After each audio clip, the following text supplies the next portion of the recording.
Hey, good morning, Washington. John Quinn. Tuning in for an early morning broadcast. Sorry for the bad picture. The sun is pretty blurry. On what is May the 26th, 2016. And Memorial Day is coming up. And once again, I don't really have any plans to do anything. But it occurred to me after I've had a lot of communications with the Clinton campaign in the last 24 hours, well thought out emails and multimedia messages, that it's no accident that George Stephanopoulos is not taking my messages. I think the Clintons get frightened when I sound too intelligent and don't want George hearing that, and I can't control that. But I shared with Mrs. Clinton an email just now, a woman I care a great deal about, and regardless of how cynical she may or may not act towards me, or the arm's length that she's keeping me at, and just, you keep your friends close and your enemies closer, that may be the dynamic. It doesn't matter. I'm in this for spiritual reasons. I'm going to leave this planet with some semblance of spiritual and political redemption, and hopefully that will be in the eyes of both Bill and Hillary Clinton. Yeah, I rail and rave and rant about the way I'm being treated, whether it's the president, the service, or whatever. But me actually sitting down and giving an interview to a newspaper and embarrassing Mrs. Clinton, there's not a chance in the world. I am not going to play a role, and I'm sure Donald Trump's people are all over this and are aware of what's going on right now, in electing somebody so psychologically unsuitable and temperamentally unsuitable to be president. And I never thought in my lifetime that a major political party's standard bearer would be such an imbalanced man as Mr. Trump is.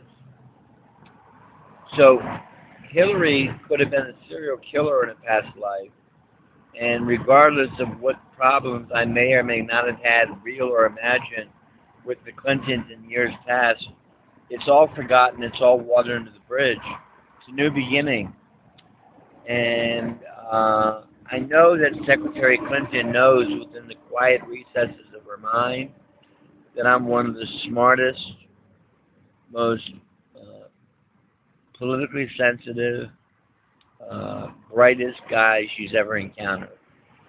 And geopolitically, I'm not stupid. I know how to connect dots and draw larger pictures and conclusions from limited amounts of information.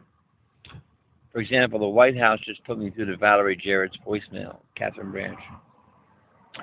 And I was saying, my hat goes off to the president for his Vietnam visit, and I guess we're seeing pivoting in full swing here. And as you know, a couple of years back, the decision was made, profound policy decision, to pivot away from Pakistan and towards our allies like Australia and Vietnam and others to contend with a tigress China, whether it's intellectual property theft, the creation of artificial islands, whether it's maritime aggression against the United States Navy, harassing the Philippines and Vietnam. You name it. The list goes on and on. And I think it was a wise decision to make that pivot. And I think the president's trip to Vietnam speaks to the pivoting as policy as no other trip could. So I just happened to mention that in my voicemail, and the White House immediately disconnected my call. So I'm not deluding myself. No one wants to hear from me. The only thing that I can take some solace in, I hope, is that someday a future president, about 30 years down the line, without singling out President Clinton, Bush, or Obama for any kind of spanking, will simply say to the American people that there was a time back in the 90s and 2000s when a young, very idealistic, altruistic American who loved his country a great deal was treated very, very badly by institutions of the United States government, law enforcement, and intelligence agencies in the macro, and very well could have contributed to his early death at 48, 49, 50 years of age of a heart attack. And that we, the United States, and I, President Joe Smith, am hereby apologizing profoundly to John Quinn for all the harm and suffering that we've caused him. I know that day is going to come, just like I know that Mrs. Clinton's been preordained to be elected the 45th President of the United States. So people are frightened of me because they don't know how to deal with my level of brilliance. And I'm not going to apologize for it.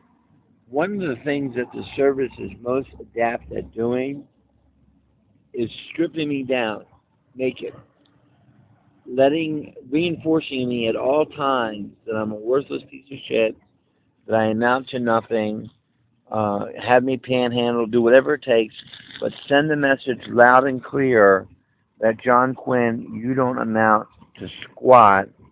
We don't give a fuck about you. Nobody does. And that's that. So I'm not going to pay any attention to it. All I can say is that I've done my best for many years now to be a good American citizen, to love my country with all my heart and soul, and to treat people with kindness and respect and love. And, you know, in spite of the unique education that I've gotten in the ways of Washington, that no other person has ever gotten in the history of this country, you couldn't purchase at the JFK School of Government for all the money in the world what's between my ears. It's amazing to me how many people I've been the benefactor to, from congressmen to presidents to members of the Fourth Estate, whom have enriched their lives, enriched their positions, enriched their power base on John Quinn's blood, sweat, and tears, and I don't have a pot to piss in. And part of the reason no one in Washington wants to deal with me is there is almost a collective guilt that so many people have contributed to the conspiracy of silence and just let me suffer. If people really cared about me, they'd make sure that I was nourished properly. They'd give me a home health aide to keep my apartment clean. They'd help me with the things that I need to stay on track. And, you know, they wouldn't give me all the rope I need to hang myself. I know that many people in Washington simply want me bedridden in bed, locked in that apartment in Anacostia, never to show my face. Well, I would commit suicide at this point before I'm going to allow that to happen.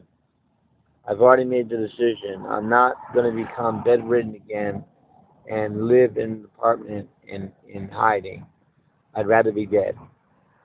I'm going to be dead of natural causes in a year anyway from the heart disease the stress of the last 22 years has caused. But I'm certainly not going to be hostage in my apartment, and I'd rather be dead than do that. I sincerely believe that Secretary Clinton is the best qualified person to be the 45th President of the United States.